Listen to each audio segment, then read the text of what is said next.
This isn't going to be a very popular segment, and that's because the things I'm about to present to you are probably not what you want to hear. This topic has been one of the most stressful, aggravating, and tedious topics that I've ever had the displeasure of encountering. Onision is not a good person. In fact, he is most likely a disgusting and repulsive human being who uses his position of power to prey upon younger girls that don't know any better. Not only that, but he is most likely an abhorrent but charismatic bully who abuses his partners both mentally and physically. In other words, a piece of shit. But you already know that. So, when is he going to jail? Yeah. About that, I want to preface this segment by making it clear that I do not support Onision in any way, shape, or form. I'm going to be critical of Chris Hansen and the way that he's gone about his investigation throughout this segment, but being critical of the way an investigation has been carried out is not the same as supporting Onision. I just want to clarify something before we start. People have constantly been framing Onision as a groomer. Okay, groomer has been a popular response to his tweets, but unlike the UK, Australia, and many countries in Europe, grooming is not a crime in the US. It is perfectly acceptable for a 16-year-old to move in with a 30-year-old, not to have any sexual relations, and to have sex with them on the day after they turn 18. It's really bloody creepy, but it's perfectly legal. You need something a lot more substantial than that to get a conviction. Throughout this segment, I want to put focus on one word in particular: evidence. To convict anyone of any crime, you need a lot of evidence. Evidence is sometimes hard to come by because it can't just be a person saying what happened. That's not evidence, that's a testimony. And in order for a testimony to be proven accurate, correct, and admissible, there needs to be cold, hard proof to back it up. So, where is the proof? Now, if you've been following this situation, your mind likely went straight towards Shiloh, who allegedly has videos archived, originally uploaded on Onision's channel, documenting Onision's abuse towards her. Any competent criminal defense lawyer would have many things to say about these videos being admissible in court. First of all, there's the issue of Onision's content itself. Much of it is not to be taken seriously and could be classified as satire. So why would these clips be any different? At the end of the day, it's just one person's word against another. That's not to say I don't believe Shiloh, but I'm trying to be fully objective here, erring on the side of caution, because that will be the lens of the court system looks at this from. Courts generally err on the side of caution when it comes to making decisions, since they don't want to hand out a wrongful conviction, and I'll try my best to maintain that position throughout this segment. Anyway, back to the videos. So there's the problem of Onision's backlog mostly consisting of content that is satire, but then there's also the logical arguments to be made.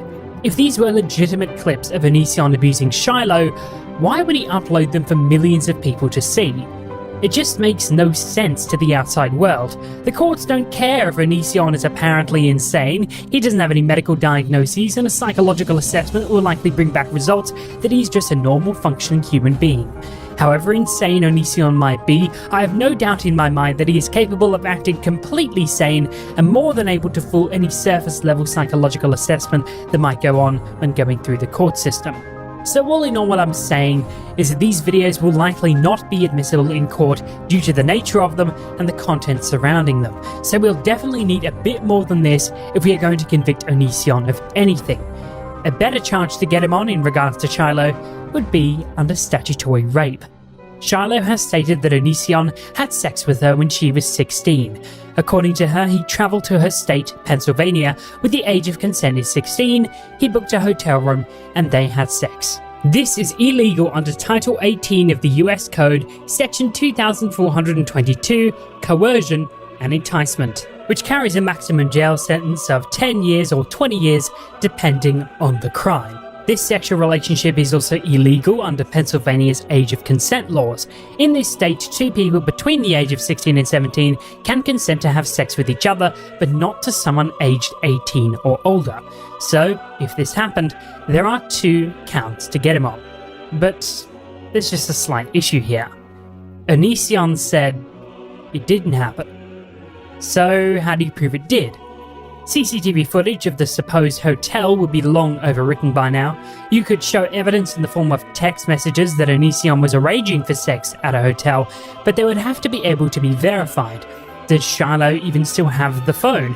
If she doesn't, most phone companies wouldn't keep a backup, and even if they did, would probably not comply with the FBI as Apple has done in the past. Screenshots are not enough, given how easy it is to fake messages in Photoshop nowadays. You can even hack into phones to make a text say whatever you want to say. With Android, it's extraordinarily easy. With Apple, it's a bit harder, but not impossible. If both the recipients were using iPhone, they would automatically be using iMessage, which is encrypted on both ends, meaning that not even Apple can read the messages. The same goes for WhatsApp and Facebook Messenger, and Kik claims they delete messages as soon as they're sent, so subpoenas of these apps is not an option. I'm not sure what phone Shiloh had at the time, but any criminal defense lawyer would have a field day with all these discrepancies. I could go on more, but I'm not going to bore you with the details. At the end of the day, it's Onision's word against Shiloh's. The fact that Shiloh has a history of mental illness probably doesn't help her case either. Any criminal defense lawyer would argue that if Shiloh was not in the best of state when talking with Onision, that her evidence and statements should hold much less weight in court, or even that her statements should not be heard at all. Again, I'm sorry if I'm being cynical, but I'm erring on the side of caution here. You really need something super duper daring to get a jury to achieve a unanimous verdict in court. So, I'm just trying to put all these accounts under scrutiny. A lot of Chris Hansen's investigation had more to do with Kai than it did with Onision. Sarah's argument in relation to Onision had to do with him grooming her, which isn't illegal as I stated before. I've seen the argument of power of attorney thrown around a lot, that is, Onision couldn't have sexual relations with Sarah even though she was within the age of consent at the time because he provided for her. He put the food on the table, and in many respects, he was her legal guardian of sorts. Now, the issue with this argument is that power of attorney stops becoming a valid point when you turn 18. When you're 18, you're an adult, and you can make your own decisions. For example, a teacher is said to have power of attorney over a student in school. In many states, it is illegal for someone who has power of attorney to have sexual relations with someone who is under the age of 18, even though both parties may be within the age of consent. But when you turn 18, you can have sex with anyone you like, including teachers at your school. Is it creepy? Yes. Will that teacher lose their license? Yes. But is it illegal? Not in criminal court, maybe in civil court under malpractice, but that doesn't apply here. So, realistically, what do we have left? At the moment, the arguments against Kai are looking a whole lot more convincing than the arguments against Onision. There have been accusations of child pornography specifically to do with Sarah that have been thrown out against Kai. Sarah allegedly had a laptop and phone originally belonging to Kai that had illegal pornography on it that was supposed to be sent to the FBI. Chris Hansen told her to send it to this guy, Vincent Nicotra, who's a scam artist and professional crybaby under Chris Hansen's name. Vincent had stated that Chris Hansen told him to await further instructions, but further instructions never came.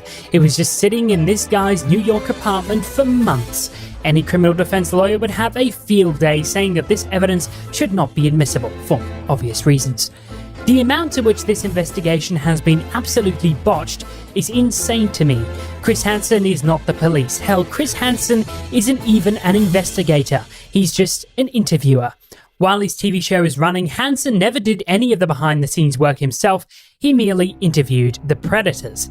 He had a whole team of professionals helping him.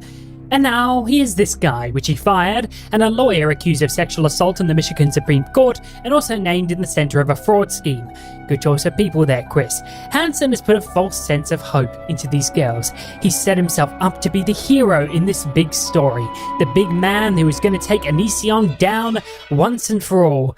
But I just don't think this is the case. And neither does Sarah. Do you feel like he's doing his best to help you girls, or do you feel like he's just kind of running his YouTube channel? I don't know. Yeah. I don't know anymore. I don't trust anybody to help us in this situation at this point. I don't trust anyone. That's specifically why I had them send me the laptop back so I can get it to the proper people. Yeah.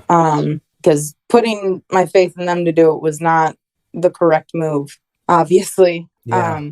What these ladies did, coming out into the public eye under all this scrutiny in the world, in front of millions of people, must have taken some intense balls, and they're all extremely strong for having come out with their stories against Onision.